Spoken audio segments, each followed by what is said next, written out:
All right, we're here at Super Lap Battle, really early on Saturday morning. The car is here. We think we've got it ready to go. We're just waiting for registration to get opened up so we can find out what garage we are and get the car prepped for the first session.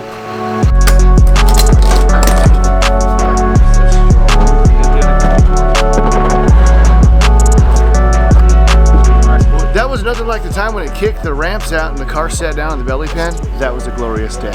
I think Dad was in it. He just looked over at me and was like, I can't help you now, bro. Jack. That's all right. It's always...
Alright, so we went out in the first session. The car did amazing. It ran flawlessly. It ran probably the longest session I've ever run. It went really good. Got back, took a bunch of data from it. Different adjustments we're making. Everybody's super busy trying to get everything dialed in. We're going to miss this next session so that we can get the car ready for the third session. And then Jason's going to jump in and see if it's making improvements. The whole purpose of us being here is development and trying to see if we can't get the car better and better and better throughout the weekend.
lab. The car's currently chilling in the office working on finding parts for it.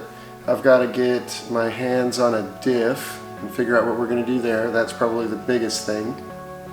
We definitely learned that the car peg legs or one wheel peels out of every corner really bad now.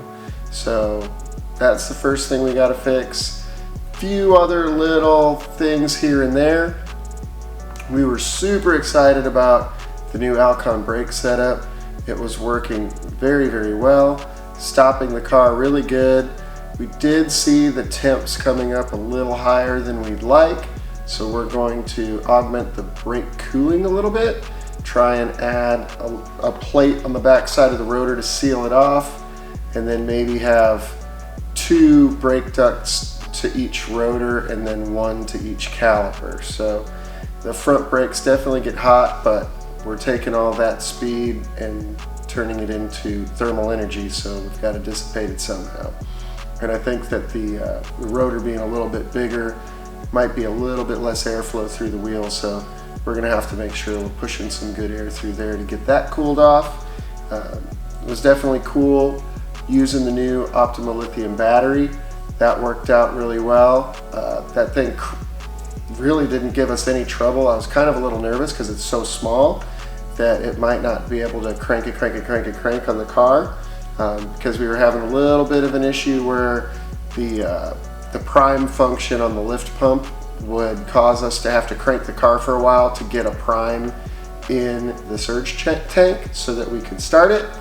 So I was a little nervous about the smaller battery being able to handle that, but it didn't have any problem at all. So lots of good things happened. We feel like there was a ton of time out there just in running a diff that would allow us to come off the corners and running some fresher tires, because these tires, we had to thank our buddies at Air Motorsports. They've been feeding us some of their leftover or throwaway tires. I think the tires that are on the car now ran at the 24 Hours of Daytona. So they did a stint there, and then we ran them like 6 or 7 times. So the tires definitely were not at their peak. So lots of positive things. We think the car is going to be super fast. So give us a few weeks to get some of these upgrades done, and then we'll get it back out, do some more testing. One of the biggest things that helped us out a lot at COTA this time was we teamed up with Jason Hart. He's a pro driver that is fantastic at being able to tell what a car's doing. It was pretty cool because he came out of the car after his last session and started rattling off all of his observations, and Pam was kind of freaking out. She's like, how is he driving a car that fast and thinking of all of that stuff at the same time? And that's what you get when you're dealing with a pro that does it all the time and drives lots of different race cars. So one of the things that we wanted to do this year is to try to speed up our development curve and get where we can get better every test, more so than we could with the way we were doing things previously. So that's why having Jason on board is going to help us make more changes more quickly to move us in the right direction more quickly. And couldn't be happier with how it was working with them. It was fantastic, and we're looking forward to working with them more in the future. So please like and subscribe. We're going to keep giving you guys as much info as we can about our road to Pikes Peak, what we're doing with the development of the car, how we're going to try to make the car faster and faster. And if you guys want to see anything or you have any questions, just put them down in the comments and we'll try to get all those questions answered for you.